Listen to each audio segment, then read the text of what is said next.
this out later. Okay, lighting's good.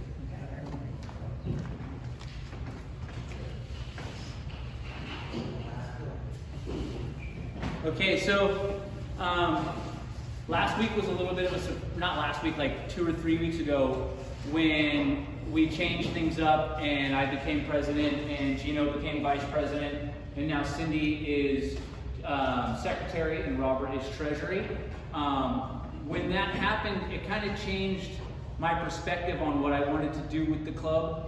And the very first thing I wanted to do was I need to make sure that the instructionals that we do are online. So if anybody has any objection to being on camera, just let me know. I'll make sure you don't end up on camera, okay? Because I respect that, okay?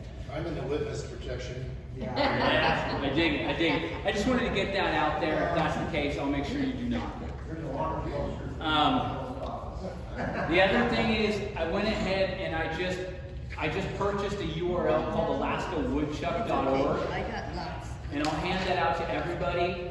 But again, it's alaskawoodchuck.org. So from here on out, if I say that there's a Facebook page or the website that's being worked on, the reason I did that is because it's easy to remember. If you have any questions, go to alaskawoodchuck.org. We're going to be meeting the board members maybe within the next week or two to discuss actually working with the woodworkers and everybody together on one central website. I'm definitely in support of that.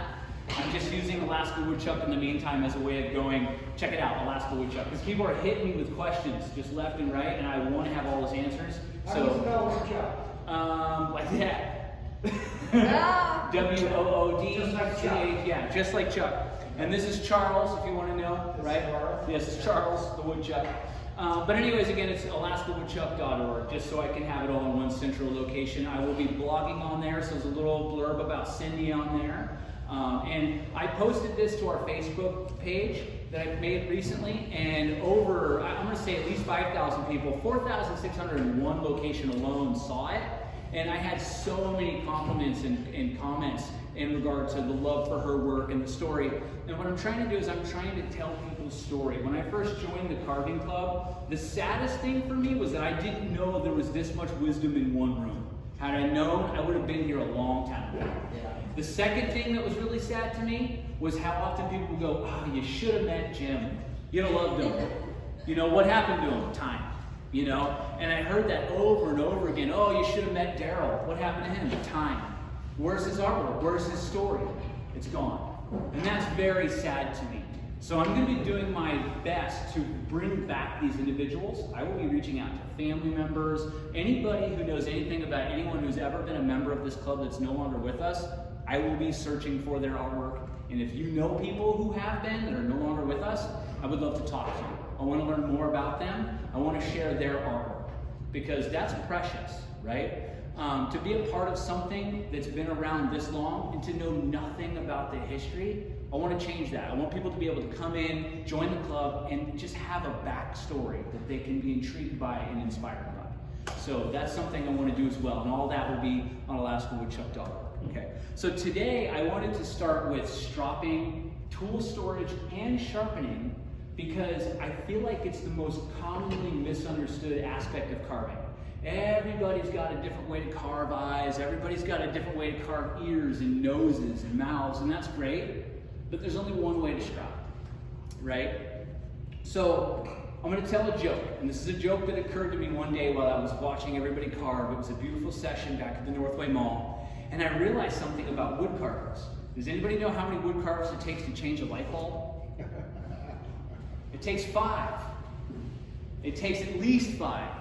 Because if you have 5, you can have one do it, and the other 4 to tell you how they would have done it. Right? Yeah. And I think that's a beautiful thing. I'm not complaining, actually.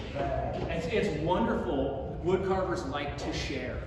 And I think that's the most precious thing. So I'm going to share with you today the one thing I think I'm most knowledgeable about. In the future, if any of you want to share something you're very confident about and you want to share, you can have the table, and I would love to organize that with you. I've also reached out to other wood carvers I found on Facebook that have nothing to do with the club. Alaska Wood Spoon and other people as well have reached out and said, you guys want to come and talk at this club? Let's do this, okay? Because I want to bring more people into the club. I want people to see what's going on here. There are woodworkers out there who don't even know this exists that make a living off of woodworking in Alaska.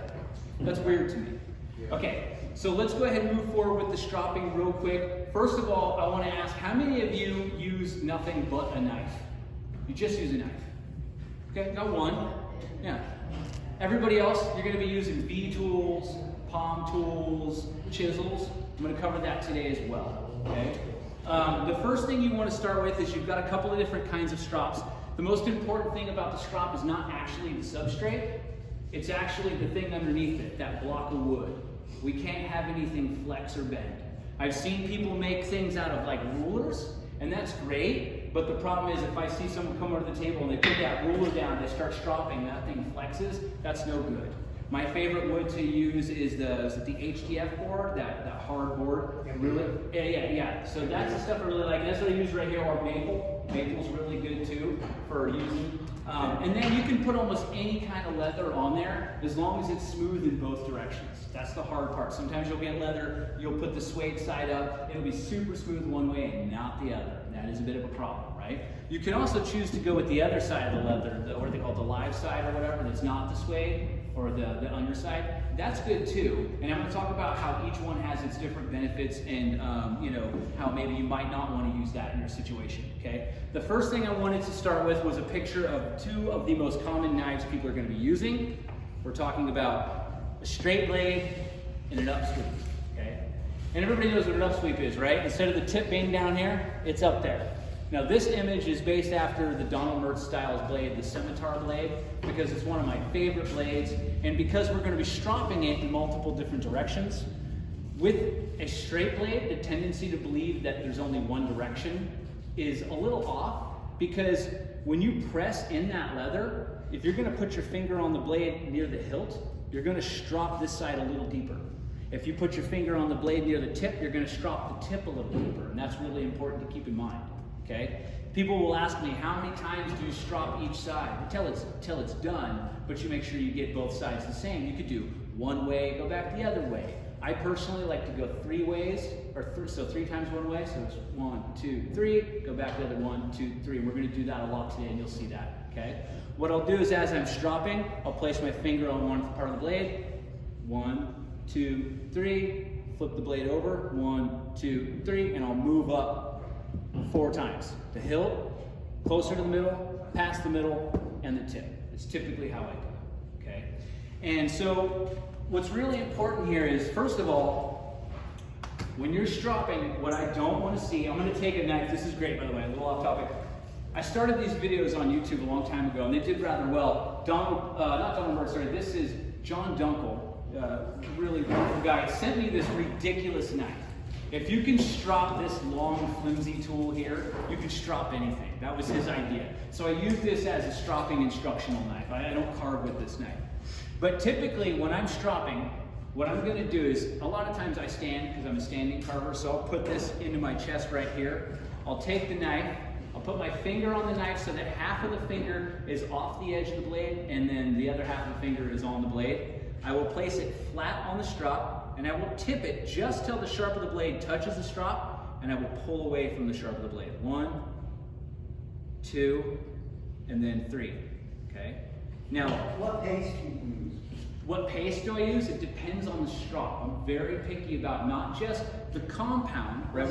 Let's say that strop. So this one is a Dunkel strop, so out of respect for him, I use his Dunkel compound, right? I mean, do you go fast or? Oh, the pace and speed, the tempo basically? Yeah. Slower is better. Slower. Control is way more important. If you're carving and you're in a hurry, you should probably stop carving. Yeah, right. Yeah, it's probably not something you should be doing at that time. Okay. Yeah. Carving is a mellow activity, right? And so I want to keep it mellow. So again, I'm going to do the other side. I'm going to place my finger with half of the finger off the edge of the blade and half the finger off. And the reason I'm doing that is I can feel if my blade is going to wobble. I have control. I consider that like the rudder, if you will. I can feel the control. Because the last thing I want to do is rock my knife. I don't want to rock it this way. I don't want to rock it that way. And I definitely don't want to, so 1, and then curl off. So instead what I do is 2, I stop, okay? And then 3, stop, lift it off. Now I'm going to go up a little bit, right? Now I'm just going right before the center of the blade, place it flat, tip it till the sharp of the blade just touches the strop, pull away from the sharp of the blade. 1, stop. 2, stop. 3, stop. That's it. Okay. Same thing other side. What kind of pressure do you want to use? Just enough to stay in control. You don't need more pressure than that. Because if the edge of the blade is touching the strop, the edge of the blade is touching the Pushing strop. down real hard is like I mean, it does, but it's going to wear you out, and it's not worth the payoff, right? Yeah, you might remove a little bit more metal, so you could have stropped a couple more times. Right. I'd rather not be fatigued, right? I don't want this finger to fatigue. It's actually very important, right? So I got it in the same place on the other side. Lay it flat, tip it till the sharp of the edge just touches the strop. Now, how do I know the sharp of the edge just touches the strop? Well, if you lay it flat on the bevel, you'll see there's kind of a shadow where the blade is. And I'll tip it just until that shadow is gone. And I'll push it away from the sharp of the blade. 1, 2, okay, 3, okay, and then stop, right? No rolling off. We don't want to round that edge, okay? And I'm going to talk more about the edge here in a second with the whiteboard, but we're going to strop it a couple more times. So now I'm just past the middle. I've got the finger halfway on and halfway off. I'm going to lay it flat on the strop, tip it till the sharp of the edge touches the strop, pull away from the sharp of the edge. 1, 2, okay, and 3. And this is how I do it in my house. I'm just walking around, my daughter's doing silly stuff. I'll go, yeah, okay, cool, and then I'll be stropping. Now, the thing is I'd rather do that than be carving with a dull knife. It's like to stop, put it down, and it can still participate. So again, lay it flat, tip it till the sharp of the edge just touches the strop, push away from the sharp of the edge. 1, 2, 3, okay? Last but not least, we're gonna do the tip, and this is the longest, goofiest little knife for stropping, but it's good to learn with. 1, 2, 3, okay? Again, I'm just gonna walk you through the whole thing on this side one last time. Lay it flat, tip it till the sharp of the edge just touches the strop, push away from the sharp of the edge. 1, 2, stop, pick it up, and 3, stop, pick it up, okay? What I'll do after that is I'll use the thumb test. If my knife doesn't want to slide around on my thumbnail, then it's pretty sharp. And over time, you'll start to be able to feel, because your fingernails are so sensitive, just how sharp it really is. Okay? So right there, it slides around a little bit more than I want. So I'm going to use a substrate now that has no leather. This is rubberized cork. And I'm going to focus a little more on the edge. So what happens is I do the exact same thing. I lay it flat and tip it till the sharp of the edge touches the strop. But now, I don't have the fur of the leather. I don't have the suede. So this strop is not making contact with the full surface of the blade. It's making contact with less surface. It's making contact now with just the edge. Whereas that other strop, which had not very much suede, but definitely more than rubberized cork would have, the knife actually sinks a little bit, and therefore the leather comes in contact with more of the blade, right? So now I'm just focusing on the edge. Lay it flat, tip it till the sharp of the edge touches the strop. 1, 2, 3. Same thing again on this side. Lay it flat, tip it till the sharp of the edge just touches the strop. 1, 2, 3. So you're saying the cork doesn't depress? It doesn't depress. It really just gets that edge, okay? So what's the problem with that? Why wouldn't I always just use a cork then? Well, what if you have a burr? Because cork doesn't really get rid of the burr that well. Not that well. 1, 2, 3. And you guys will see me carving, doing this.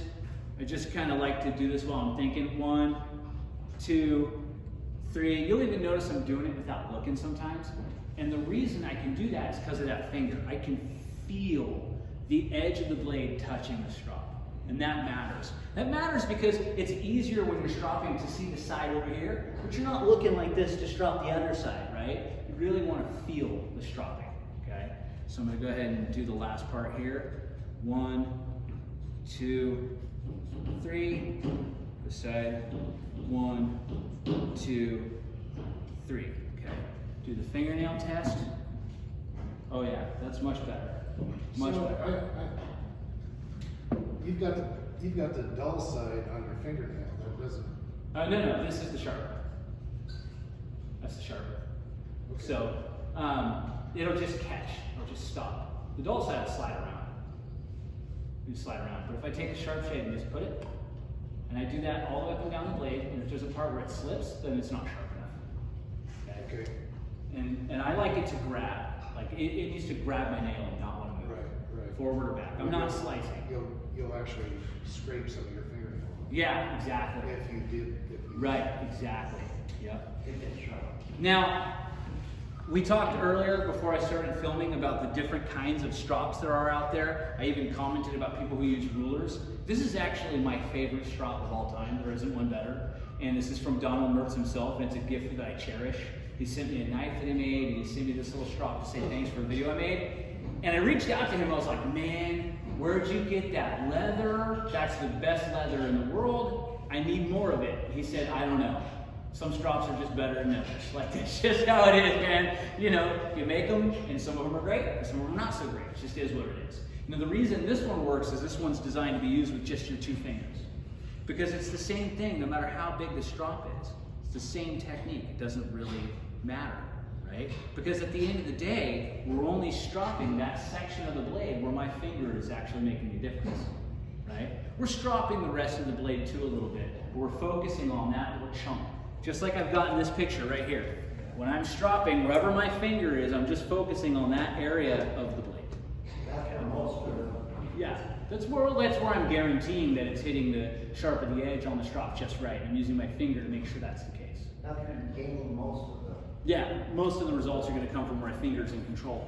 So it doesn't really matter if you're just using a little strop like this. As a matter of fact, I love this little strop. It is absolutely my favorite. Stick it in your pocket. Yeah, or honestly, I don't like getting wood chips on my strops, which is one reason I'm a huge fan of cork, because you don't get wood chips on it. But I love Cindy made this, the strop sock. I love this, the strop sock. That is so cool. I love that so much. That is fantastic, okay? I've had people ask, do you like your strop heavily loaded or lightly loaded? Both. I have both. I have strops with a lot of compound and strops with no compound, okay? We're gonna go ahead now, we're gonna strop an upsweep. Let's see which upsweep I brought today to strop, and then we're gonna talk about tool storage as well. That's a straight one, straight one. So I did not bring the knives that I carve with every day, because I have knives I just don't want to leave my house. They're just too precious. But I bought knives that I call my workforce. Like, I can travel anywhere with these knives and they're gonna do great. You'll notice I use flex cut. If I break a flex cut, it's 20 bucks. I'm not too worried about it. You can get them on Amazon. But at the same time, they're really easy to strop because of the grind that they have, okay? So I wanna talk about the different kind of grinds a little bit. You'll have what's called a Scandi grind, you'll have what's called a step grind, you'll have what's called a convex grind. And in all honesty, all you need to do is think about it like this. There's this grind, there's this grind, okay, and then there's this grind. These are the 3 kinds of ways a knife maker will grind their blade. As you can see with the dunkel, I have a convex grind, okay? So there's no obvious transition from the bevel to the edge of the blade. See this one right here? That just goes straight from the bevel right to the tip of the blade. It goes from the back of the blade to the tip of the blade. So let me give you another example. I brought some other knives here to show you. Let's use this one. Okay. This is the back of the blade, this is the sharp of the blade. Okay. With a convex edge, which is what some of my favorite grind is, you're gonna actually have a slight bit of a bevel here in the center before you go down towards the center. But there's no obvious point where that starts, okay? That's called the bevel, right? So we're stropping on a knife from here to here. We're not really getting up here, okay? Because this is the part of the knife that's doing all the work, right? The edge undoubtedly does most of the work, okay? But the bevel will dictate how smooth you carve. You see, a knife like this might be easy to strop because it's just one straight edge. You can lay it flat on the strop.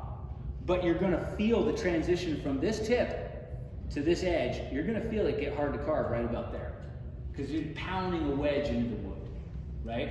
You're really gonna feel it with this tip, okay? You're gonna notice the moment you get that far in. This is why if you go get a knife from like most knife makers, they do these beautiful handles, bone handles, whatever, great. You go to stick that in wood and you go, why does this not cut so well? Because most knife makers will actually put that blade on there, that grind. I think that's a step grind. That middle one would be like the one up above. The middle one is my preferred grind. That's called a convex grind. That would be similar to that knife up above. All these knives up here will have that same grind. Yeah. So a good example would be the flex cut, which I'm going to get to right now. The flex cut actually has, I believe it's called the step grind. Okay, and you can see where they literally just ground it down, right? Just a triangular cut. Okay, that makes it easy to strop, and it makes it easy to sharpen. So that's a fine cut, but you can feel it when you're digging deep in the wood, okay? Let's use an upsweep now. So I've got this here, this upsweep from Flex Cut, and with an upsweep, we're gonna have different areas that we're gonna need to change the angle with. So if we were to strop at the base, right here like this, we're gonna lay our knife flat, and place our finger on the blade, lay our knife flat, tip it till the sharp of the blade just touches the strop, push away from the sharp of the blade. 1, 2, 3, okay. We do the other side, lay it flat, tip it till the sharp of the edge touches the strop, pull away. 1, 2, 3. You can see the metal that's being left behind as it oxidizes and turns black. Now I'm going to move my finger up the blade a little bit closer to the middle. Yeah, got a question? No. Okay, now that I'm doing that, I have to change the angle in which I'm holding the knife so that I'm always going away from the sharp of the blade, okay? So now my knife, when I first started, was sitting here like this, up and down. As I move through the blade, I'm going to be changing this angle to compensate for the angle of the blade. Okay. Right. So now let's go ahead and let's just do it real quick. Lay it flat, tip it till the sharp of the edge touches the strop. 1, 2, 3. Other side. 1, 2, 3. Now we're at the top. Okay. And I need to have more control. That's where it upsweeps. Yeah, and so which means I'm actually going to have it at quite an angle, as you can see here. It's going to be at Right. quite a bit of an angle. Okay. Yeah. So I'm going to lay it flat, tip it till the sharp of the edge touches the strop, push away from the sharp of the edge. 1, 2, 3. Okay. Same thing on the other side. Ready? 1, 2, 3. And I want to show you something. That's the angle I'm stropping at. Right. Right? So I'm just changing the angle, I'm not changing the strop. Okay. So I'm going to do a fingernail check on this one. This one's pretty good. The compound that Flex Cut provides moves a lot of metal, but it also leaves a lot of residue. So I like to go back and use the other side and kind of clean that residue off. So 1, 2, 3. Other side. Lay it flat, tip it till the sharp of the blade touches the strop. 1, 2, 3. Same thing over here. I'm going to do this in the middle. 1, 2, 3. Do it again one more time. And I'm going really too fast. 1, 2, 3. It's better to go slow and So be the in idea is control. to keep the edge vertical Yep. or perpendicular to the strop. So I'm always pulling straight away from the sharp of the edge. I see you don't use any compound on that. On that side, no. And there's a significant difference between how sharp this feels now from when I use this side than when I use this side. And this is because on a microscopic level, your edge is a bunch of tiny little saw teeth. And they will gunk up with compound. And you will feel the difference. Yeah. So I like to clean that compound That off. makes a difference. Yeah. Now, what will happen if we're carving too much and we're not stropping? We'll start to throw those teeth out of whack, right? And a bent saw does not cut wood, Yeah. right? And when we lose a tooth, well, now we're going to leave a mark, right? And that's frustrating because people have asked me what kind of sandpaper to use. I don't. I use a knife. I just make sure it's sharp, so I don't have to use a sandpaper. Right, that's very important to me. So I want to talk sharpening now. Okay, we've talked about the upsweep, we've talked about the detail, and I'll go around with everybody today. I'll make sure we're all stropping and comfortable with our stropping. But when I first started carving, I heard a lot of people say, "Oh, I don't sharpen my knife. I just strop." You don't have to. I just strop. Yeah. And I'm like, "Oh, I don't think you carve as much as I do," because I don't care how often you strop. Something's going to happen to a knife. And I've heard people go, "Well, then you're carving wrong." No, this is a tool, right? I'm going to use this tool however I want. And if it does a good job, And how many people don't have things on the end of their blade while we're in proper there? storage is really Yeah. important. So I'm going to talk about that last. But Yeah. I want to get to sharpening. So I bought this OCC tool recently from Hummel.com. Wonderful tool. So I want to be clear because I think I was misunderstood once online. People thought I was talking smack about OCC because I had to maintain the edge a lot. I'm not talking smack about that. That's perfectly fine. It comes with the job, right? What's LCC? It's just a tool company that's really nice. I'm a big fan of. Okay. It's also very affordable and easy to come by. Okay. But because it's affordable, I don't mind beating it up a little bit too, right? So it's kind of puts a part of my workhorse group here. Yeah. I just bought this knife recently, and I know that when I get my knife, the edge is going to be kind of nice. But if you guys take a look here, the blade, you can kind of see where they ground on it. It's not very shiny. It's not the best polish, right? Right near the edge it is. It looks like they put, I don't know if you guys can see that from there. Okay. Yeah, I'm gonna just step out of the camera, that's fine. The camera can wait for me, I'll edit it back. Yeah, you see this? Okay, so this is the polish of the blade. It's kind of important. You're gonna feel that difference when it's running through your wood. We want to polish that up a little bit. Okay. One way you can do that is by using a really fine diamond stone. Another way you can do it is strop it for a half an hour. Watch episode of Simpsons while you strop that knife. You see how much you can see that? Yeah. Let me see that. Yeah, you can see that. And this is perfectly fine. You got a manufacturer who's making a wonderful tool. They're pumping them out. They're pumping them out with consistency, which nowadays, thank you for that, right? So what I like to do is I'll take this guy and I'll go right to my ceramic stones. I got these at chipcarving.com. You've got one that's just more coarse. It's technically not even coarse. It's still really fine. And then you've got one that I've experimented with this one and been like, what if I don't strop? What if I just use ceramic? You can go pretty far. Ceramic? Yeah, ceramic tile. Yep. Which means if I drop it, I can break it. Unlike diamond stone, but it's more consistent. The edges will deteriorate over time, which is kind of annoying. But they're nice. Yeah, exactly. And I wash them with Windex. That's all you gotta wash them with. But I'll take a knife like this, and if I want to polish the edge, I'll take it, I'll lay it flat, tip it till the sharp of the edge just touches the strop, and I'll do little circles. Or sorry, not strop, stone. Little circles, and just on the other side. No, just like I'm stropping. So I'll take it. I have my finger to make sure that I don't rock it. I lay it flat, tip till the sharp of the edges just touch the strop, and just circles.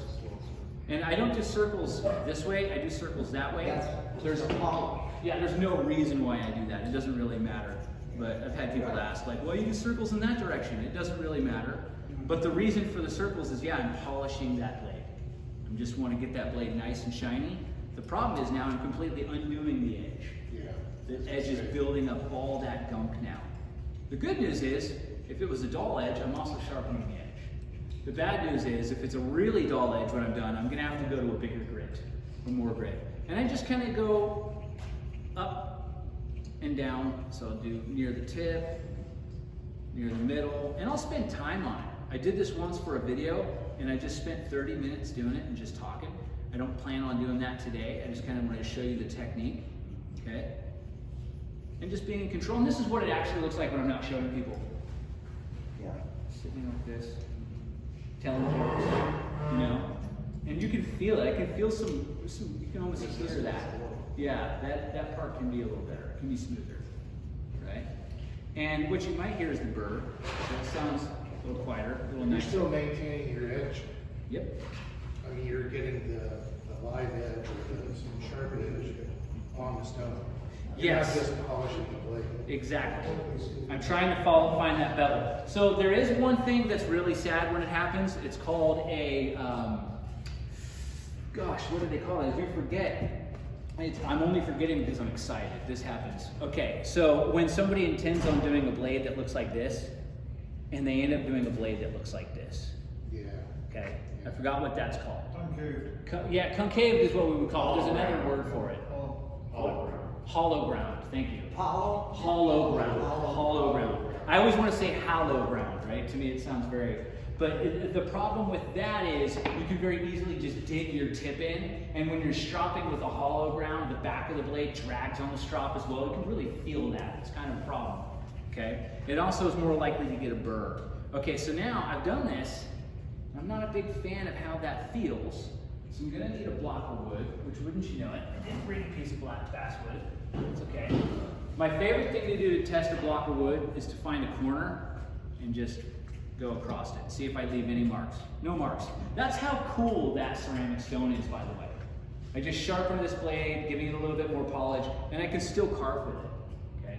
I can tell you though, I can feel the difference, and I want to do more with this knife. I can feel that with my thumb. I'm used to that. I want to take this thing and go to town. But I'm going to move on to another knife. I want to give you all an example. Okay. This knife right here is an upsweep. And I think I have another one in here. Yes. Okay. So this is a knife when I'm done with the polish. Okay. This is that exact same knife, untouched by me. Oh, yeah. See the difference? Yeah. So I'll spend enough time till it looks like that. That could take like 30 minutes. Oh, yeah. So I'll come around over here and I'll show you guys here. It's a So, mirror finish. yeah. This is the one I did. This is the way it came. Yeah, the one's got. Let me see the difference. Okay. Yeah. And that's a huge And it's difference. just, The one I did is the way. they didn't polish it. Yeah, yeah, right. They didn't do that extra step. Right. You can even see the metal on the handle. And you got that from the ceramic. I got that from the ceramic, yeah. But I spent my time on it, right? I put time into that. That Yeah. wasn't just like, oh, here's how you do it. 10 minutes later, it's done. No. No. No. Right? And when I did that, I also got to give it the tip I wanted, which was a little bit more of an upsweep. That's my preference. I like a little bit more of an upsweep so I can really focus on detail with that tip. Okay? So that's stropping and polishing. I want to talk sharpening, but first I also want to talk stropping your gouge and stropping your V-tool. So I have a V-tool right here from P-File Swiss. I think it's just called File. When I posted on the internet, P-File, I got a lot of, apparently that P is silent. That's fine with me. But anyway, so with a gouge, your thumbnail gouge, okay, the most common mistake I see is people will actually do one area at a time and then go down like this, back and forth. Just like we do with the knife, we put our finger on it and we just go one way. That's not great for a gouge because there's almost no guarantee that you're going to get that whole edge. Yeah, With the you get a gouge. flat spot. Yeah, what you gotta do with the gouge is you gotta lay it with the bevel that's always been provided. You can see right there the grind that was provided. You stick it so the corner lays flat on the strop and the sharp of the edge just touch the strop, pulling away from the sharp of the edge, keeping that angle and twist and then stop in the other So corner. you roll it. Okay. Now the most important thing is to remember the distance you traveled. Because we need to travel that same distance in that same amount of time to not strop it more on the other side. Oh, that's Yeah, it. yeah. So now I'm gonna do it again, but I'm starting the other corner. Lay it flat, tip it till the sharp of the edge just touch the strop, and then pull away from the sharp of the edge, okay? And then stop. See, I went too far. So I'm gonna go back to the other side, try to make up for it. 1, okay, 2, just, Do you ever, just like on the one corner so I don't wanna do that. and just. Right, we don't want to do that. We don't want to just focus on the one corner and then move along because we'll never get the whole edge, right? And the hardest part you'll find is when you get to the center, you'll almost always want to lift the edge off the strop. Yeah. Yeah, you really want to be careful not to do that, right? Pull away, stop. Pull away, stop. And I'm trying to get the same distance. It's going to be a little different every time because I'm not perfect. But after a while, you do a few times each side, it'll be pretty good. And the only way you're going to know that's good is if you take it to a piece of wood. You dig it out, okay? And one of my favorite things to do is to go across the grain. If I go across the grain and it's nice and smooth, that's pretty good. Go across the grain at the top, that's pretty smooth. That's pretty good. No marks, nice and smooth. That's a perfect finish. So I'm happy with this. I brought with me today a gouge that I had to resist repairing because I knew it would be great for demonstration. But boy, was I upset. One of my favorite gouges is actually flex cut because we have this little bit of a dog leg going on here where it curves down so we can really dig in and we can go around things. I love my flex cut gouge. So before we move on to sharpening more knives, I want to talk about sharpening the gouge because this is something that I've seen people try and fail time and time again. And it's so easy. So I take a dowel that fits my gouge. I found the perfect dowel for this gouge. Now I can tell you the size of this dowel, but it's not going to help you because you have different gouges. Sure, whatever. Get every dowel. Go to Michael's and grab every dowel. They're like $2. Just put them in your corner of your house, just like wherever. Just have dowels. If you're a wood carver and you don't have dowels, I'm sorry. You gotta figure that one out. It's gonna help you a lot, okay? So what I'll do is, I can actually feel where the damage is. Oh yeah, right there. It just slides off my thumb. It doesn't grab at all. It's not even taking any thumbnail off. If I turn it, it grabs now. Right? So that spot is no good. If I run my finger on the inside, I can kind of feel the tip is damaged a little bit. On the inside. Yeah, on the inside. So I'm going to start here with a not too high of a grit. Let's say 800. I'm going to get myself an 800. That's pretty gritty, right? I'm going to wrap it. Just take a piece like this, and I'm going to wrap it around the dowel. Just wrap it around the dowel, like this. Okay. I'm going to take that And now you can go right over there. right on the inside, and I'm just going to pull away from the sharpie edge. 1, 2, 3, 4. I don't know when I want to stop. When it's done. Whatever it takes to take that nick off the. I can still feel it, so I'm not even going to bother going. So now I'm going to move to a different part of the sandpaper and just roll it. I can still feel it, right, on the inside there. Just keep doing that until it's gone. Try to keep it flat though, right? Try not to rock it. One of the things I have to live with for the rest of my life is I just have really shaky hands, which is a pain in the butt, but you know, you just go slow. Okay, I can feel it getting smoother, which means we're definitely ready for another sandpaper. And now it's actually grabbing right there. A little better, not too great, but it's grabbing, okay? And you just roll down the sandpaper and go to the next point. Pull away from the sharp of the edge.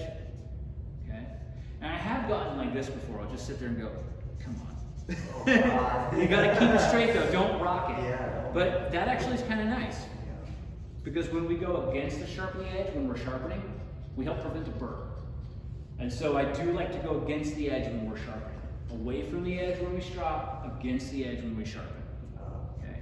So I'm just gonna go nice and slow here. On that edge, on the outside, inside edge, or right. Keeping it flat with the knife or the tool. And oh, that feels way better, but that's still pretty gritty. So I'm going to move down now from the 800, and I'm going to jump to the 1000. Okay, and let's see here. Just get a new piece of 1000 today. And this stuff is cheap. Sandpaper is cheap, so you know. Don't worry about how much you're going to spend on sandpaper, because once you see the price of a diamond stone, you'll wish you had just bought sandpaper. Yeah. So here I am now at the 1000. I'm going to do the same thing. Pull away from the sharp of the edge a couple times. 2, 3, 4. Just try to do the same amount of times. 5, 6, I think that's 7. almost going on. Just kind of I'm going to do that. this. And one thing I really think this is, man, was I was stropping at too much of an angle. I damaged my, because I was not paying attention then. Yeah. You know? Yeah. So I got a lot of sandpaper on there now, but it's grabbing better. I can feel that it's grabbing way better, okay? I'm gonna move now to the 2000, and I could just call it quits after the 2000. Yeah. I probably shouldn't have to move to the 3000. It's probably not necessary. So here's my 2000. And you guys get it, right? This demonstration is making sense, everybody? Okay, because the truth is, the next thing that I can't really provide you today is time. I can't, you might spend a half hour with that tool. And if that's frustrating to you, I apologize, that's wood carving, right? You should. Well, it's also getting the feel. It's also, yeah, the more you do it, the less time you'll spend on it, right? Yeah. And we're gonna blow through these, right? I'm not just focusing on the one tool. So here I am at 2000 now. I'm gonna take the blade, pull away. 1, 2, 3. I did 7 times. 4, 5, 6, 7, and then I did a little bit of this just to make sure there's no burr on there. And it will get some sandpaper on the edge, but we'll strop that off. This one really needed some work. This one was pretty bad, okay? So now that we're at 2000, I'm ready to strop it.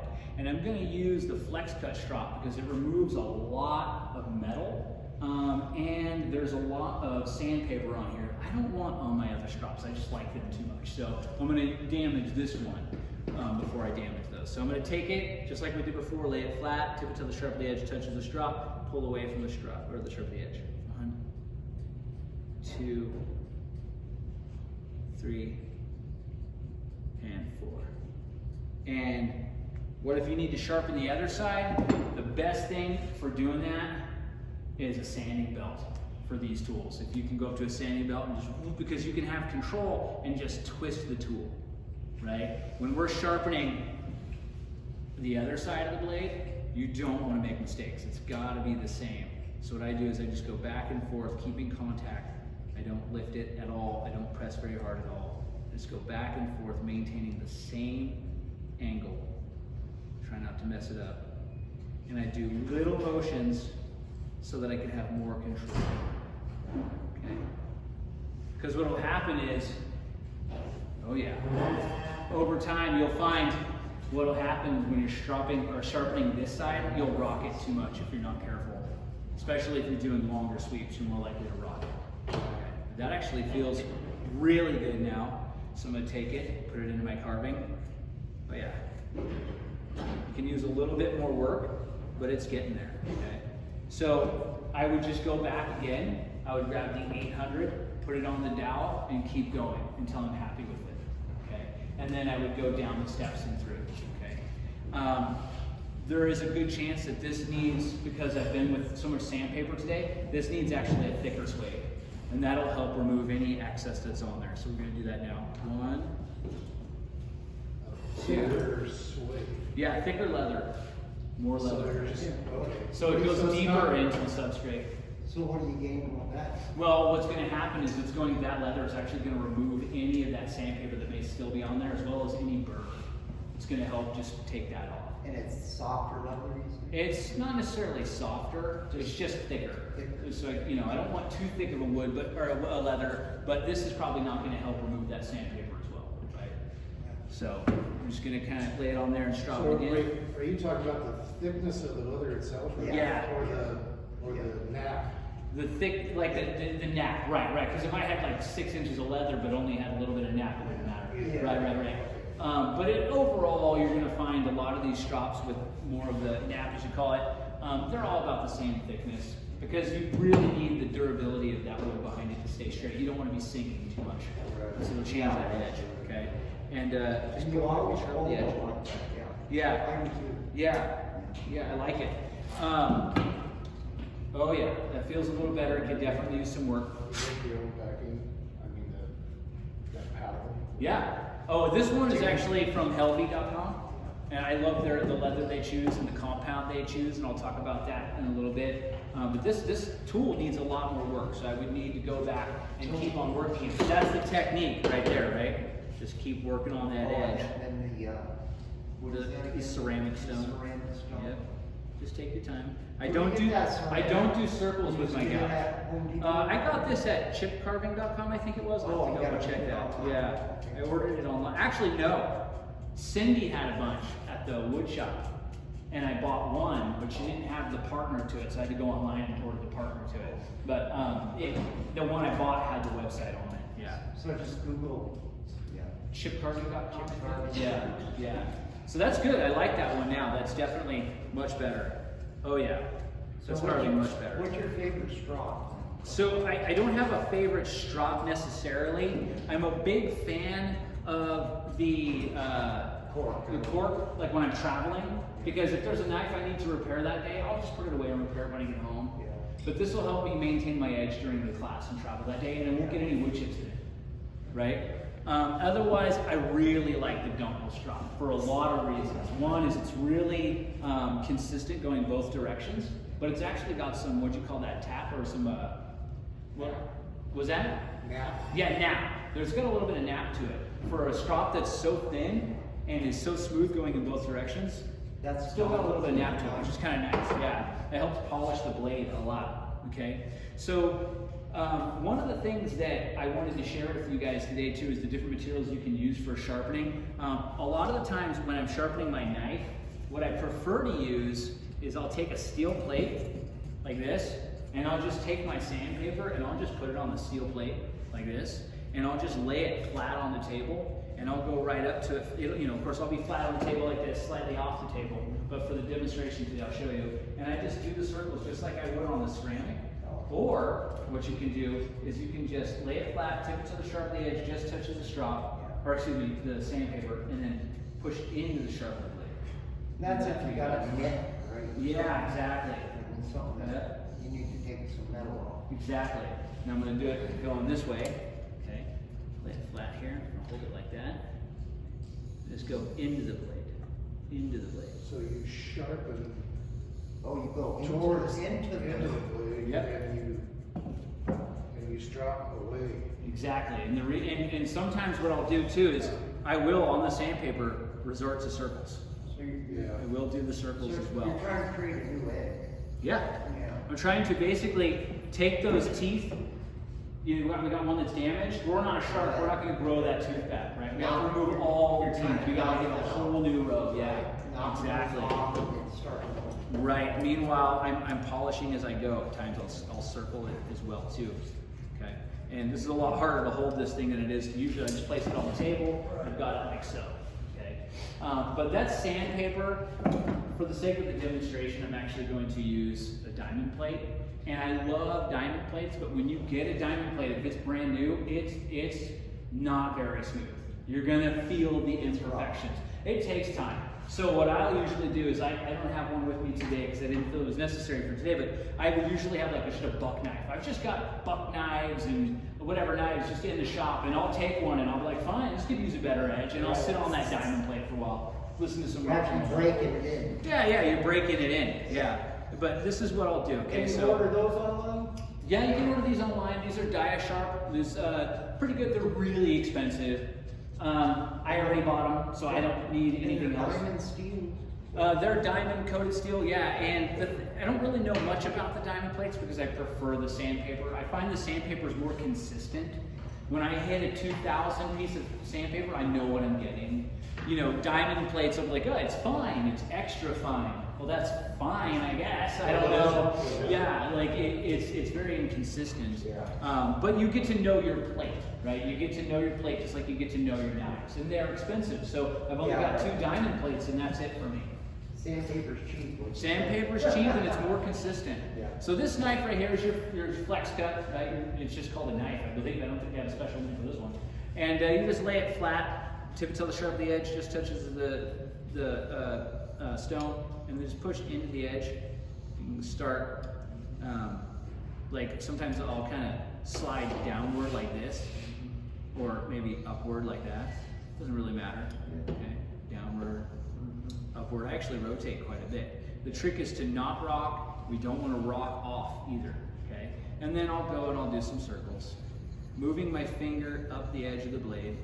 Okay, do the other side, circles. Trying not to rock the blade. When you're doing the circles, your objective there is to knock that burr off? Or Exactly, to knock that burr off. And it's not going to get it 100%, but it helps a lot. And in polishing the edge, too. Because if you're just stropping one way, you're going to have that scratch mark on the knife, just like we got it from the factory. It was like that, okay?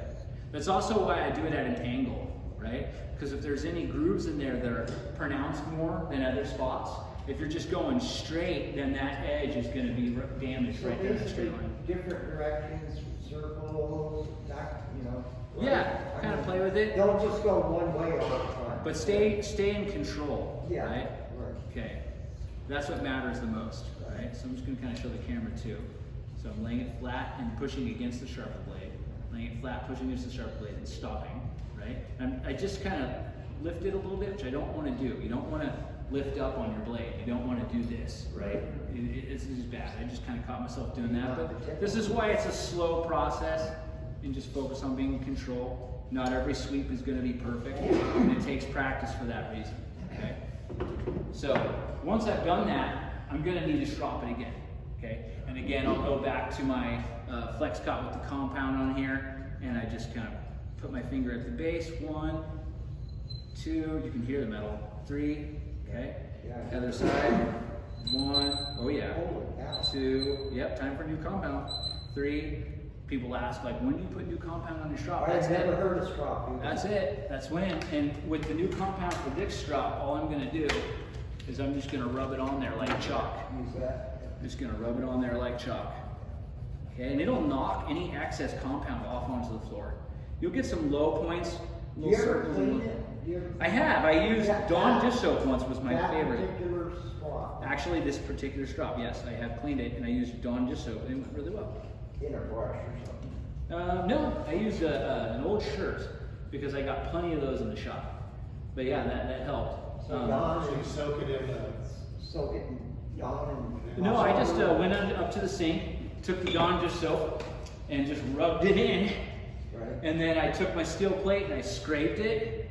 And then I took my shirt and I put some Dawn dish soap on the shirt like a sponge and rubbed it in some more and used some hot water and got it off. With some hot water. Yeah. Okay. Yep. And you just keep going until you're happy with it, you know? I clean mine once, but Yeah. I don't remember. Yeah, the warmer your compound is, the better it goes on. Hot water. But the warmer your leather is, the worse it is for the strop. The leather gets harder. If you were to, so I've done this before where I've used like a blow dryer and heat the leather and then put the compound on. It doesn't work very well for the flex cut stuff. It doesn't like it very much. Okay. I prefer, like, if you want a little extra heat to help it get on there, just go a little faster. Yeah, right. Those circles if you want. Friction. That'll help. Yeah, friction will heat it up just enough, and that'll load it just fine. Okay. so the difference, Yeah.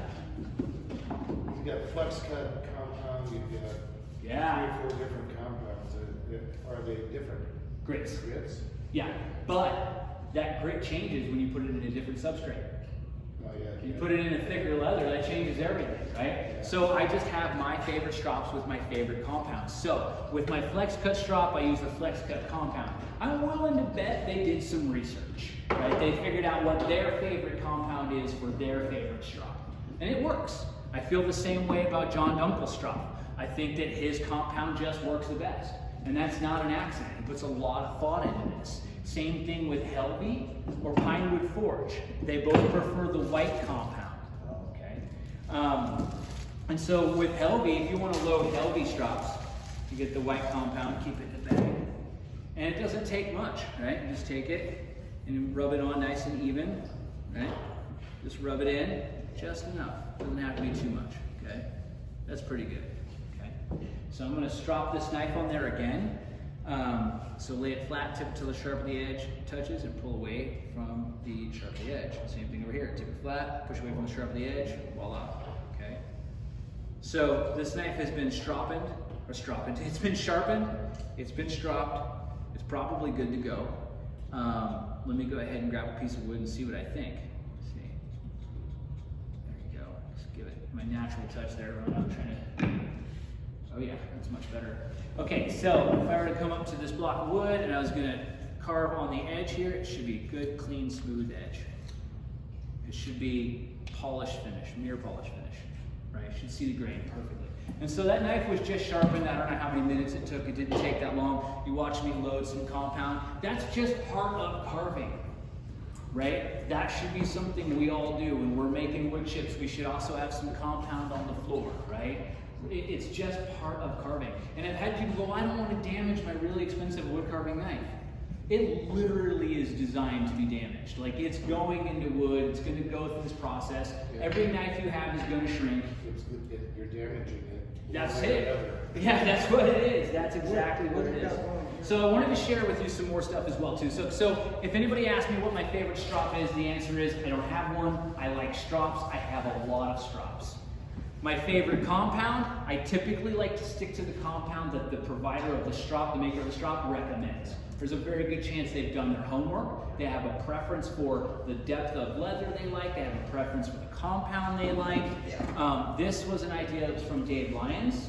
He said, why don't you just use rubberized cork, man? I got rubberized cork, and I said, albeit, that is great stuff, but I do not put a compound on there. And I'm saying this with the confidence of having wasted so much material simply out of curiosity. I've tried every piece of leather with every piece of compound because I'm dumb like that. I just couldn't and at the end, what did I come up with? Just follow what the manufacturer says about their strop. That's what I came up with. Isn't that ridiculous? Okay, so we sharpened a blade that was straight. I wanted to sharpen a blade now that is an upsweep. Let's see here. Let's use the upsweep that I got from OCC. Bring it. Do you have it with you right now? Yeah, I'll sharpen it. Yeah. So the thing about the upsweep is when we lay it on the stone, we're going to be focusing on that one spot. Now, if I was to lay it here, you could see the tip is actually not touching, even though the hilt, like where my finger's at, is touching. The tip is still off. Okay. So Purposely? no, it just is what it is. It's just the shaped blade, nature of the beast, right? So I'm going to go against the sharp of the edge, the opposite of when we strop. 1, 2, 3, using my finger as a guide. Go back the other way, do the same thing. 1, 2, 3. Okay. I'm going to do it in the middle now. 1, 2, Against the, 3. But what I'm doing around the edge here, what I call, so I want to make some marks, and I want you guys to see these marks, okay? Because it's really important, okay? So if you look now, you can kind of see where I've touched, okay? This one was not on the edge. It was not flat enough. yes, Here I'm on the edge. That's perfect, yeah. okay? See this? You can see where I'm not on the edge there. Oh, yeah. And that's perfect, okay? This is why we use our finger. Can you see that, where I'm not on the edge here? No. Okay, I'm on the edge there. That's really important. It is, okay? I see that. I don't know if you can see that at that angle of the length. That's where I was not on the edge, and it was on the edge. Yeah, it does. That, by the way, Especially Yeah. because the blades. so Curve. I'm not doing anything to the knife on the part where I wasn't on the edge at all, right? I'm really not doing much there.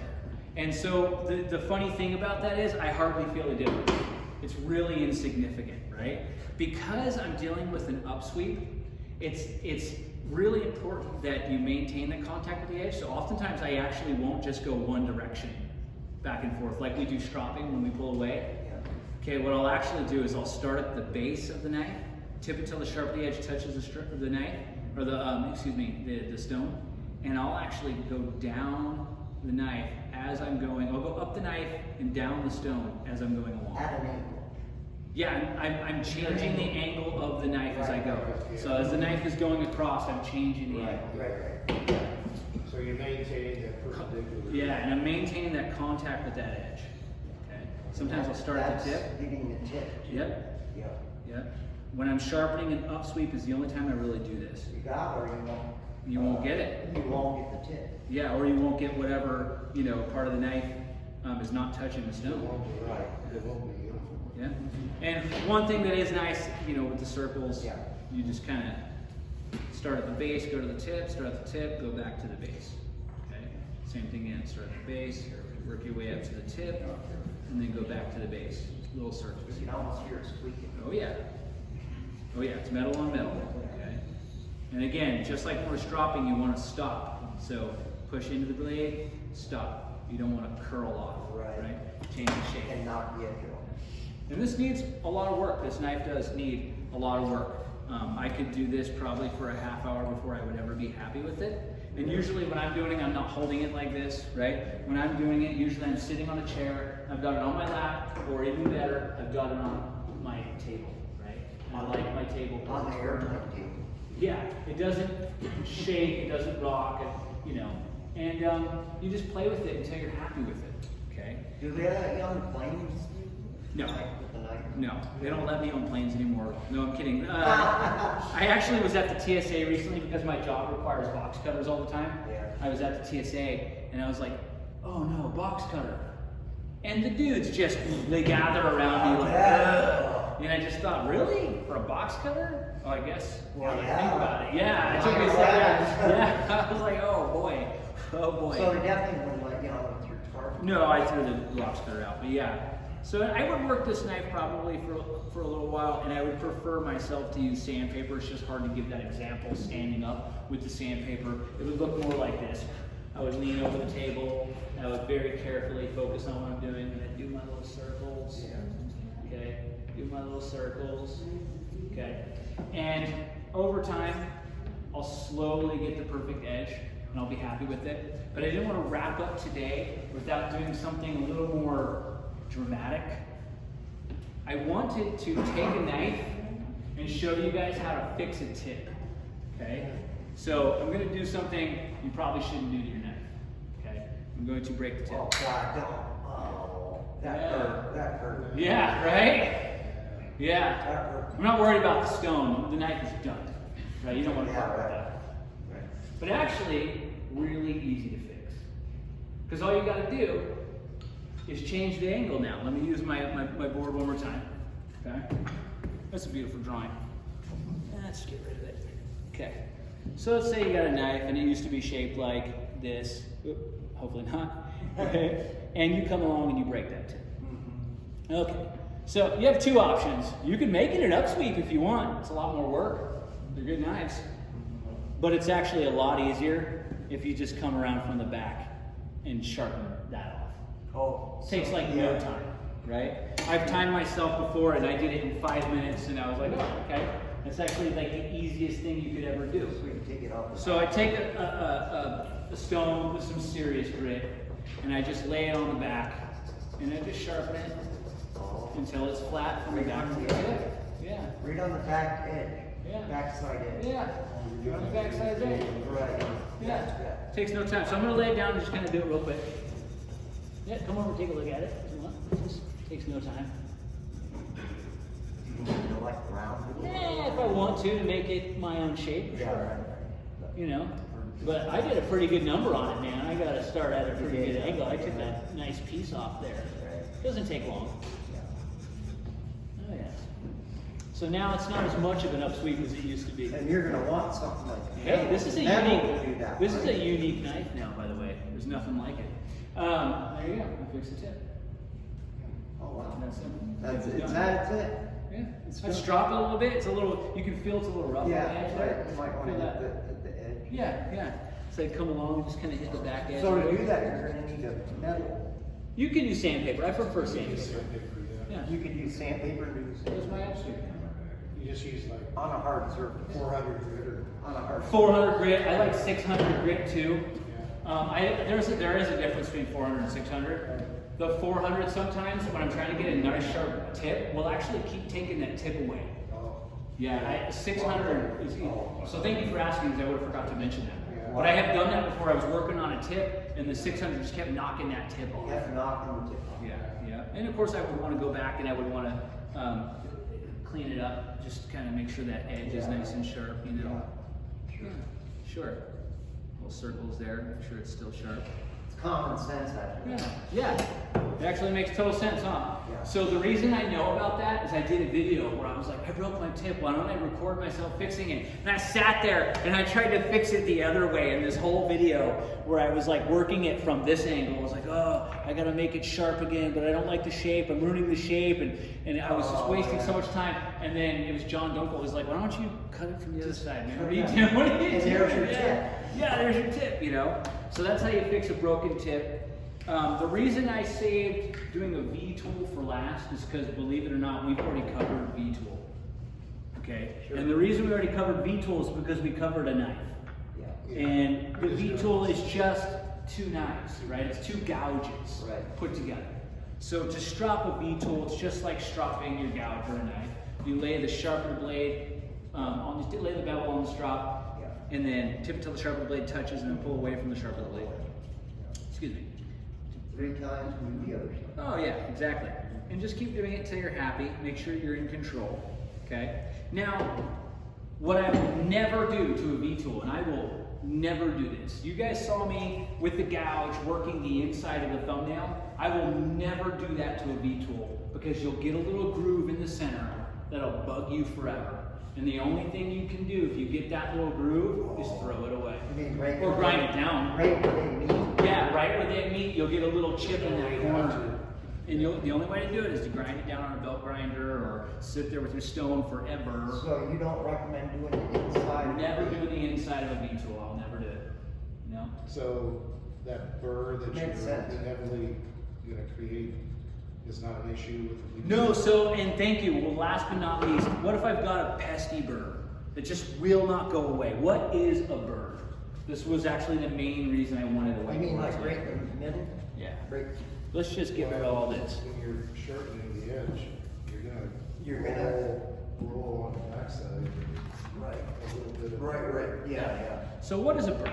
All right, so we've got a knife and it's a nice convex edge. I mean, Okay. you could just knock it off Okay. with one. Good convex edge. So when we're stropping, we're pulling away from the sharp of the blade, and metal is getting removed, it's coming off. But sometimes it likes to come off in this little thin sheet of metal that just hangs on at the tip. And it'll start curling one way when you're stropping this way. It'll start curling the other. And it's just metal debris or a thin line of metal that will bug you. And you'll sharpen and you'll strop and you'll sharpen and you strop and it'll just stay there. There's two things you can do. You can go over to a buffing wheel, buff it off. That's pretty effective, not always guaranteed to work. But the most important thing to do, just because it's easier, is you just go up to a strop, you lay your knife flat, tip it till the sharp of the blade just touches the strop, and then some. Just a little bit more of an angle than you normally would, and just kind of change it. I've heard Cindy say a long time ago, you should be able to stick a dime into the back of the blade. Well, if it's a super tiny knife, that's going to be tough, but it's a pretty good example, right? We're lifting it and just putting the tip just a little bit more into the strop, right? Just to get that off, just to take that off. Into the point. You're not lifting the handle there. You're just. Yeah, I'm just burying the edge a little bit more into it, just a little bit more. Not so much that it's going to round the edge. It inevitably will a little bit, but we can work that away with a few more strops and doing it the right way. So once I've removed the burr, and I'm happy I've removed the burr by doing it at a little bit more of an angle than I normally would, then I'll go back and I'll strop it like I normally would to try to get that better shape of an edge.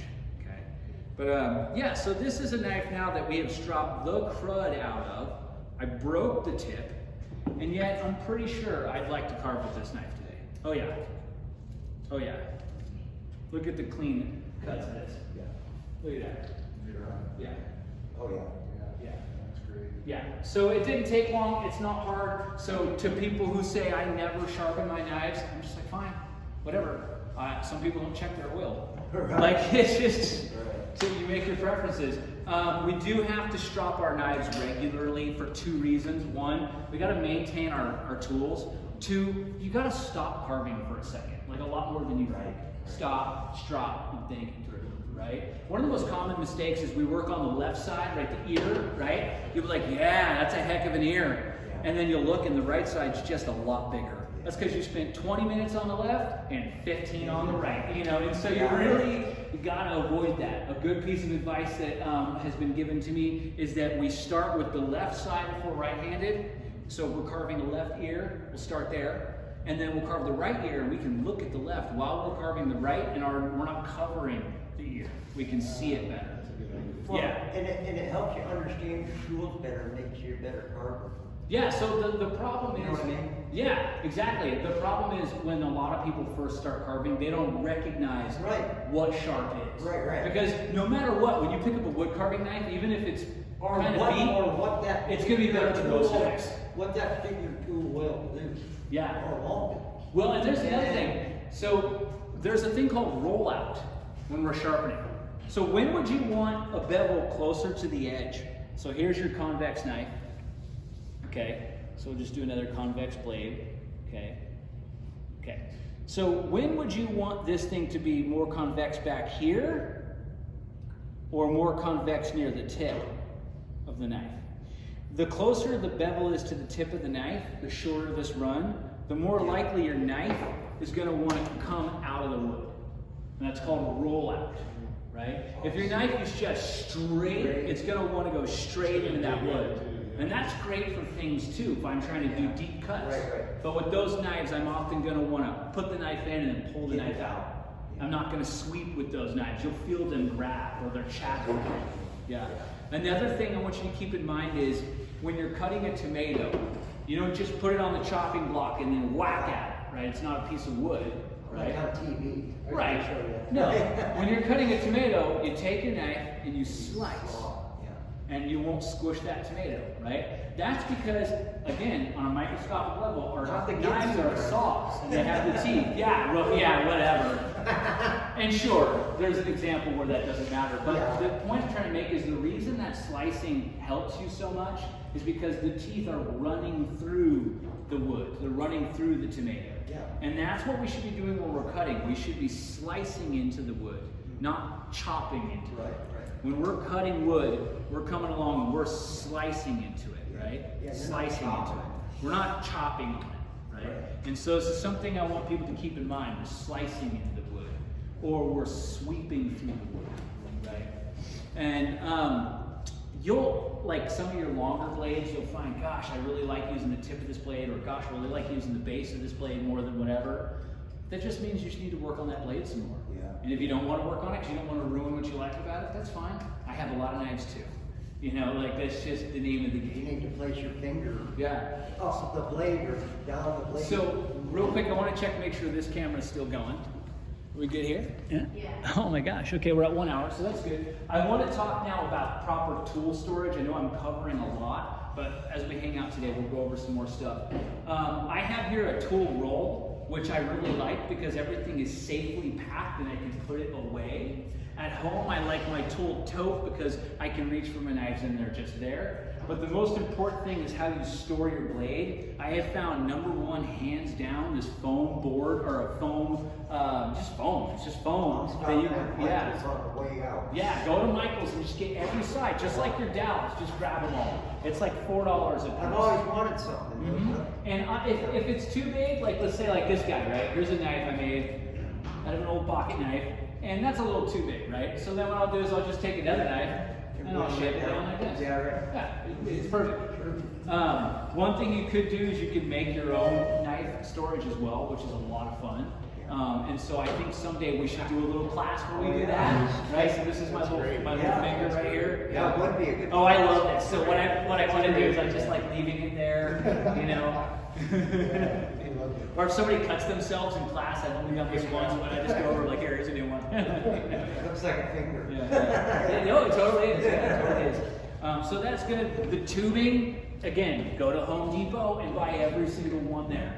Right? Just go, okay, I need this size, this size, this size, this size. When people go, what size do you use? Dude, it's different for every knife, man. It's different for every knife. So I have a bunch of this tubing, and this tubing just sits on top of the knife like so. It's perfectly fine. I prefer the foam though, because that knife is really protected. This knife, not so much. These do slip off, but not as often as you would think. They're better than nothing. White foam things, Rick. How many times I cut myself reaching for my tool? Well, that's the other thing. When you're putting your knife in its foam, let's say this is a new knife. It doesn't have a foam yet. So I'm just going to lay the knife down here, and I really over-guess how much foam I need. And I just use the knife that foam is for.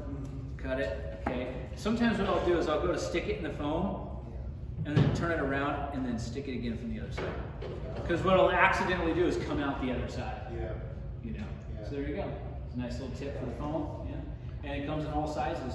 Super tiny if you want. Yeah. Super large. Right? The foam has been my preference for sure. Now I do think that I got to shout out to Pinewood Forge. They've got the most awesome cases for their knives. Absolutely wonderful. The kind of grind they have is the one that's just like it's just a flat grind.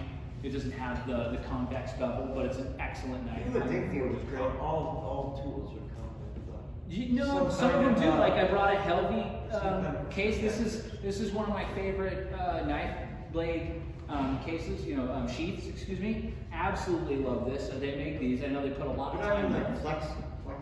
Flex cut. They just come like this. You just put them in a bag. But again, they're like. They're not just the knives. The V. Yeah. So with the V-tool, my favorite thing for the gouge is actually the tubing. Especially when the gouge has a bit of a dog leg. I like the tubing when it's rolled up. It has the perfect little bend. You know, the tubing is actually great. Because with the gouge, you need such a big piece of foam. When I go to put it in my tool roll, it just becomes this fat bulge. Yeah, it's a bit of a problem for me. Yeah. You'll see this, and if you've got like a nice tote that you can keep stuff in tubes, that's fine too. But I don't like that I know the tip is in there hidden plastic. It's just how I am, you know. And it's probably fine. But my preference is tool roll, foam tips, and then you can put it away, and you know they're going to be safe. Okay. So I think that's it for the instructions. I do wanted to show you guys, if you don't have sandpaper, or you're annoyed with the idea of using a plate like this, like I could see how this could be cumbersome for people. It's annoying, you gotta hold the sandpaper down. One thing I did find out about that you can do, which is really cool, is you could buy what's called lapping film, and this is actually used by people who sharpen knives all over the world for restaurants. Believe it or not, that's a job. Somebody literally sharpens knives for chefs or like that's a thing, and they'll use lapping film because you can just tape it onto a block. which is really Yeah, awesome. that. And this I got this on Amazon for like 15 bucks. And you can just cut it to whatever shape. They call it lapping film. Yeah. So You can actually spray some water on Yeah. your thing, and it will hold your sandpaper. it'll adhere to it. Oh, Yeah. I see, Yeah. So it'd be You know, like I mean, it'll still move around, but not as much. Right, exactly. And so, like, what would you expect to find if you came in and saw my tool set up at my house? Very organized. Absolutely everything meticulously placed where it needs to go, right? Because I'm working on one knife at a time.